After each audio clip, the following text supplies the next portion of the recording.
Okay, great Friday morning from the beautiful city of Ibadan. Good morning to you. Welcome on board Sports Bang, this fantastic Friday morning edition. On the station, Splash 105.5 FM broadcasting from the White House, Felele in Ibadan. It's a pleasure to be here today. My name is Tunde Olawuwo. It's the 19th day in the month of March, year 2021. Great people, thank you very much for joining us at this time. We'll start with our teasers on our Twitter page this morning with a very simple and straightforward question for you. Winning Friday edition of Sports Bang has scored the first goal in La Liga this millennium. Who am I? Like some people will say, Wahala for women know what La Liga is. The Spanish La Liga. Yes, that's what we're talking about. Let's have your entries before 7:45 this morning. Don't forget hashtag SportsBang, hashtag Winning Friday in your tweets. Good morning to you. I've got my friends in the house this morning, and definitely we'll be keeping you company from now to 8 o'clock, giving you the best and the latest in the world of sports. We have tennis, we have Formula One, we have basketball, we have football at home and abroad. You know, everything lined up for your listening pleasure today. Don't also forget that at the appropriate time, the phone lines will be open for you to get to play the 5,000 naira game. I'm sure somebody is ready. Faith Adedeji, good morning to you. Yeah, good morning Tunde. Hello AY as well, and of course to our reverend listener as well. It's another loaded edition of Friday morning Sports Band. You've built out so many things we'll be talking about, and I want today quickly into our history books, being the 19th day in the month of March. Well, it's the 45th birthday of someone that brings back the question of, are we losing the art of defending? Is it gradually declining in the world of football? I'm talking about Alessandro Nesta. You know, when you talk about Nesta, you remember the defensive stalwarts of that in the Italian side. In the Italian side, from Lazio to AC Milan. Then we all remember the side that won the 2006 World Cup. So, Nesta comes across as that tough tackling midfielder and defender, all action, energetic. And you look at the current breed of defenders, they don't cut across, as warriors like the guys you had in the past. The guys like Japstam, the John Terrys of this world. You look at all those kind of guys and you see the Fabio Cannavaros of this world. We don't have, maximum respect to Sergio Ramos, respect to Virgil van Dijk, and those quality defenders that we have, but they don't cut across as gladiators like we used to have in the past. But hopefully maybe it's a big discussion for another day. But then happy birthday to Alessandro Nesta. Okay, Alessandro Nesta. So we used to have a guy in Nigeria that we call our own Nesta. I don't know if you remember him, Tunde Olawuwo. He used to play for Shooting Stars, Sunshine Stars. Yes, he currently is on the books of Rivers United. I don't know if he's still... not really as good as he used to be. I mean, I think he's gone past his old days. I mean, good days rather. I think he's currently nearly about 29 or even over 30 as we speak right now. He played a big part role at Rivers United, but you can still take away his experience. Like you rightly said, played with Sunshine Stars on the continent. I think he was also called up to the chanting as well. It was in the World Cup. Okay, World Cup 2014. So that says a lot about his resume as well. So I think indeed, if you're trying to juxtapose his caliber of defending with that of the global master, I think we are not too far from the shoe. But right now he's a shadow of himself. Yeah, I mean, Tunde Olawuwo on his good day, maybe age. Obviously, it's no longer on the side. Yeah, absolutely. Are you sure I'm not too far from the truth? Oh, really? Tell me something I don't know. Because if the real Alexander Nesta is 45, who is to say? Maybe Tunde Olawuwo is not so far. Actually, I think there's something which is to our credit. Okay. About our players, the fact that they can play for as long as possible. Almost everybody gets to doubt, their age. And I wonder if somebody says it's 32. and you're giving this chocolate. No. Ahmed Musa is 28. Are you saying that it's 45? Then if it's 45, prove it. And that means there's something special about him if he's still playing at the top level at 45. Ahmed Musa is still 28. He's 32. We should stop doubting them. I know. But you can't legislate people's doubts. The point is whether it's 22 or whether it's 34. How effective is he on the field of play? I think that's the most important thing. I think the age thing has been debated in the recent years, and I think some players are trying to actually knock off that prejudice about a certain age for a certain player on the position. Look at Zlatan at 39. He nearly got a goal for 89 yesterday. That's the question. But then, you wouldn't expect him to still be as influential as Zlatan. Nobody is doubting whether or not Zlatan is 39. They know he's doing something special at 39. Yeah. The problem is when somebody says it's 29, and then you're thinking, brother used to be my mate, and now I'm 41. And it is also down to them picking a little bit early. When you look at some of those players, imagine our players. Yes, some of our players. Look at in particular Ahmed Musa. They pick early. Yes. How early is early? You look at someone like you look at someone like Ahmed Musa, who is 28 now. Can we leave Musa alone? He's a captain. No, let's leave this guy alone. Remember, we started out by basically appreciating somebody like Alexander Nestor. The fact that AC Milan, that legendary AC Milan side, was able to produce so many great defenders. Italy generally at that generation. I'm not sure we'll ever have that collection of defenders anymore. Cafu, you mentioned Cafu, there's Christian Panucci, there's Mario Tassotti, exactly. Paolo Maldini, also the Japstan also joined at the point in time, Alessandro Nesta, like you said. This is unofficial, but there's a school of thought that believe that this Dutch legend Marco van Basten, that he got the kind of injury that eventually ended his career early, in training, one of the clashes against Alexander Nesta. I don't know if that is because nobody really gets to know officially what happened in the training, but hey, it is what it is.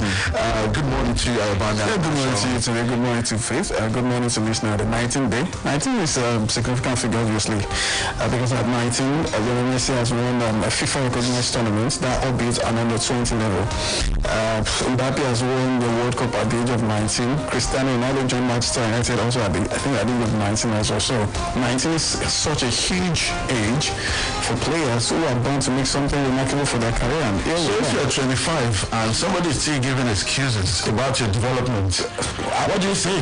I would say, please get away. At 25 you're supposed to be living your dreams already. Don't be a late bloomer. We've seen those. It's rare. It is rare. Drogba is not even a late bloomer. Jenny Vardy is. Drogba is a late bloomer. He joined Chelsea at the age of 23. Yes. And for a footballer. It was at 23. It was a goal scorer at Olympic de Marseille before. No. He wasn't playing at top level then. Olympic de Marseille wasn't such a top level.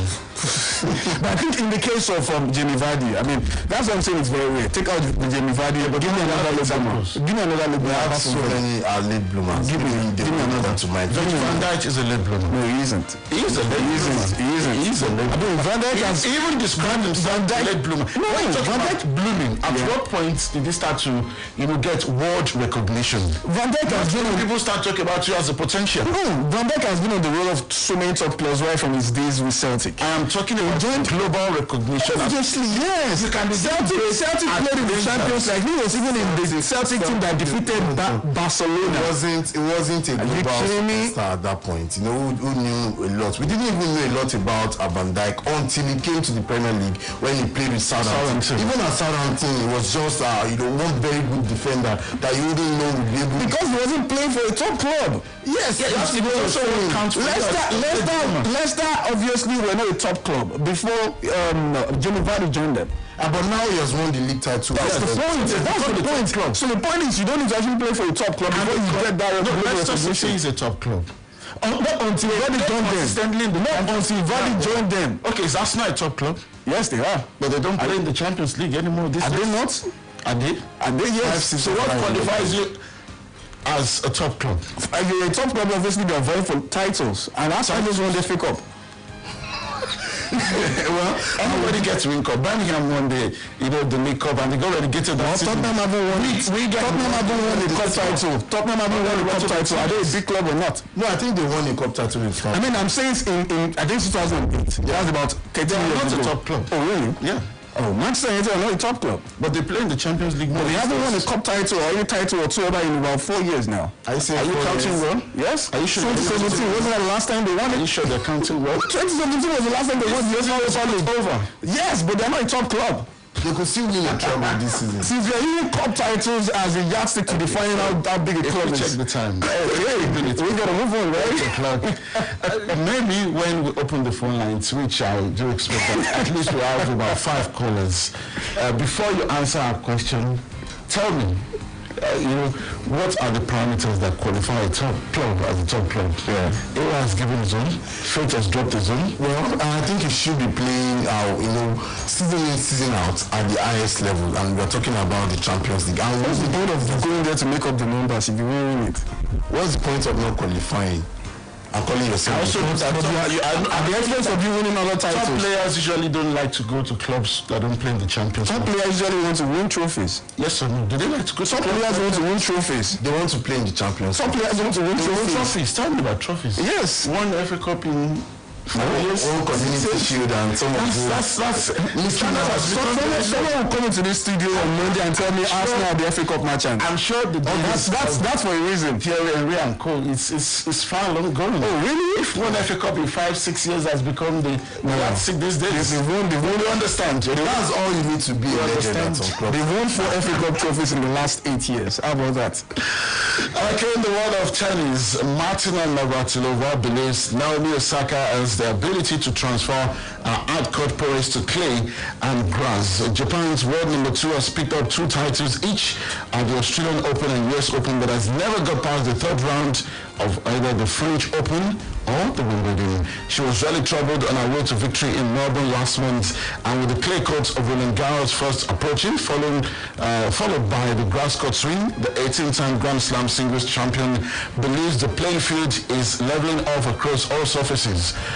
I guess we all should agree that Naomi Osaka is the top player. Yeah, she is. For obvious reasons. Because she's playing in big tournaments and she's winning trophies. To dig before you find a justification for that.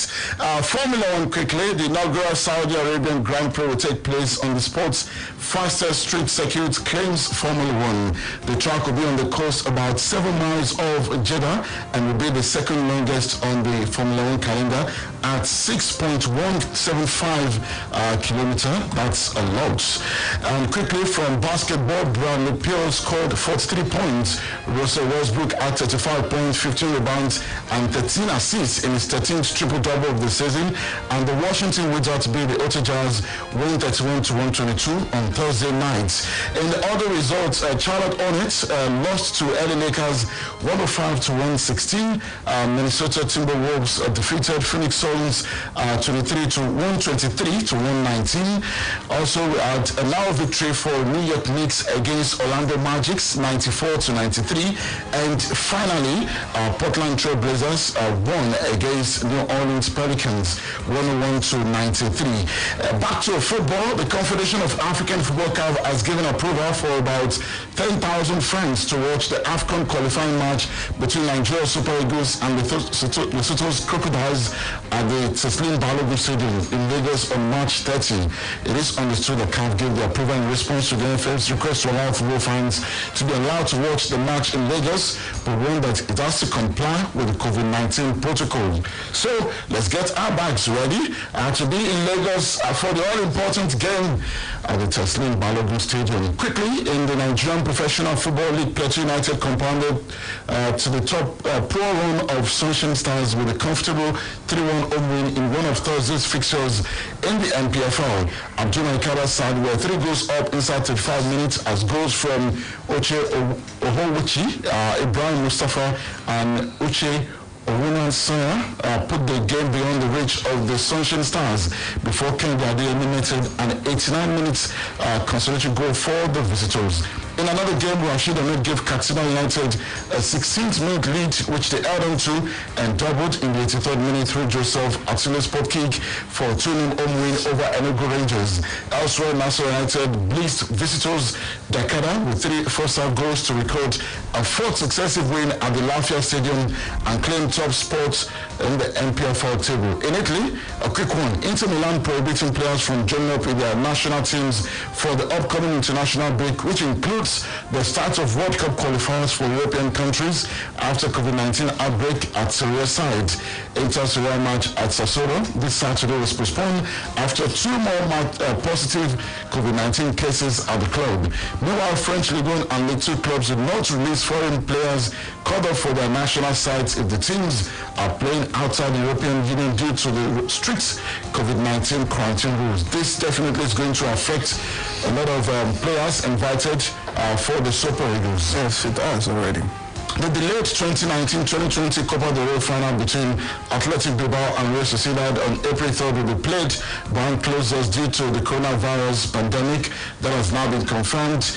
And we're checking out England right now. Ollie Watkins and Sam Johnstone have been named in Gareth Southgate's England squad for the first time, with Jude Bellingham included and Jason Lingard, Luke Shaw and John Stones all earning recourse for the match internationals. The rest are pretty much the usual names. We'll take a break now to catch up with the BBC Premier League updates. In the UEFA Europa League, Roma cruised through as they claimed a 2-1 win over Shakhtar Donetsk in Kiev to triumph 5-1 on aggregate. La Liga side Grenada also through to the quarterfinals. And of course, the big one between Manchester United and AC Milan. Now, with decisive victory for United far away in Italy, and they're also through to the quarterfinals. The Premier League updates is up next.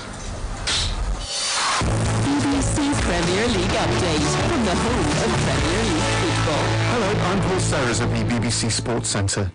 Manchester United are through to the quarter-finals of the Europa League after a 1-0 win against Milan at the San Siro. Paul Pogba came off the bench at half-time to score the only goal of the game as United secured a 2-1 aggregate win.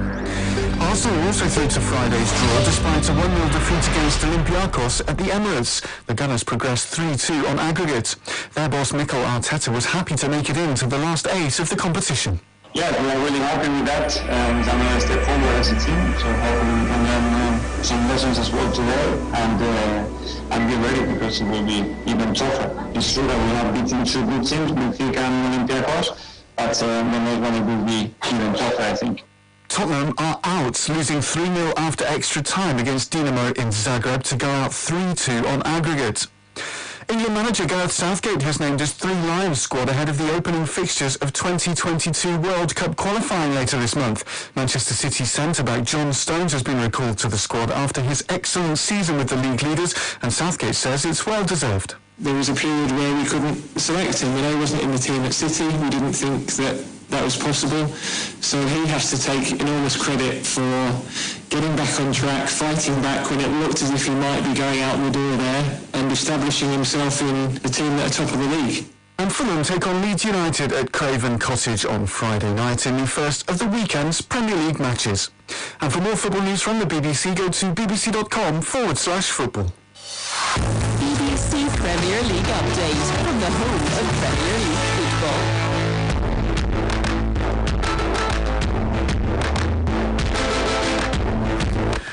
Okay, great to have you back on the program. Sports Bang. Open the phone lines right now. 0809-155-1055, 080-5699-8678 or 070-6949-3000. Quickly, just to let you know about the quarterfinal lists in the Champions League and the UEFA Europa League. Borussia Dortmund, FC Porto, Liverpool, PSG, Man City, Real Madrid, Chelsea and Bayern. And of course in the Europa League, Arsenal, Dynamo Zagreb, Grenada, Roma, Man United, Ajax, Slavia Praha and Villarreal. Remember, at this point, you can draw against, you can be drawn against anybody. So you will get prepared for anything. Okay, what do we have on the line? Okay, we're still expecting your calls. You remember, you must, you should have listened from Monday to Friday. It helps. Okay. Good morning. Yeah, good morning. Yes, good morning. Your name, where are you calling from? Okay, your number, please, Aziz. Number 2. Number 2, who is the captain of Sunshine Stars and what is his jersey number? Hey, you're not following the local league? Are you asking me or you're telling me? Okay, what's his jersey number? 78. Well, you're partly correct, but again, you have to get it right. Sunday Abbey wears jersey number 10. We'll talk about that on Monday morning. Okay, let's see who else we have on the line this morning. Noah on Twitter. Okay, let's check this. Hello, good morning. Good morning. Yes, good morning, sir. Tell us your name. Okay, your number, please. Number 4. Number 4. In what UFC weight category does Kamaru Usman compete? Just give us the name of the category. Let me even help you. He's a champion there. Come on. UFC. I hope you're not going to be telling me how am I supposed to know. I'm sorry. It's a welterweight category and he's the champion. What's going on, guys? What's going on? Come on. Well, we do have a winner on Twitter. The answer actually is Gerard Lopez.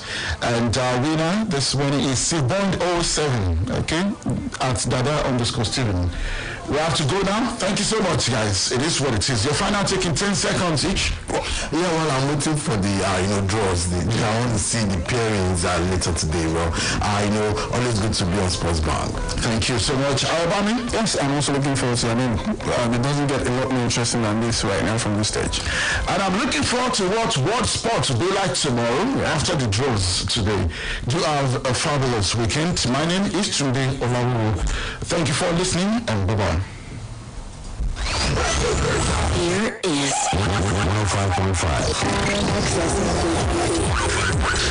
one station, all the hits. 105.5. Splash. Splash FM 105.5.